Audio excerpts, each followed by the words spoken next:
ஆப்பிரிக்காவில் இன்னமும் தமிழை அப்படின்னு ஒரு மொழியை பேசுகிறாங்க.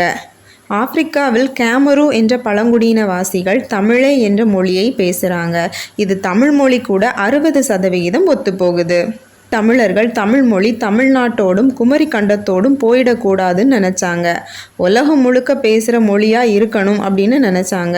இதனால தான் கடல் கடந்து பயணம் செய்து தமிழ் மொழியை பரப்பினாங்க. கிட்டத்தட்ட 400 மொழிகள் தமிழின் இலக்கண விதிகளை கொண்டிருக்கு.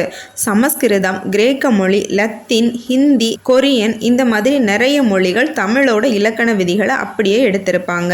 முக்கியமாக ஹிந்தி, இதுக்கு சொந்தமாக இலக்கண விதிகள் அப்படின்னு எதுவுமே கிடையாது.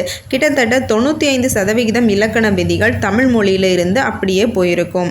தமிழ் மொழியின் இலக்கணம் படிக்காம ஹிந்தி மொழியின் இலக்கணத்தை படிக்க முடியாது. தமிழ் மொழி தாய்மொழி மட்டுமில்ல, தமிழ் இலக்கணம் கூட மற்ற மொழிகளுக்கும் தாய் இலக்கணமாக தான் இருந்திருக்கு.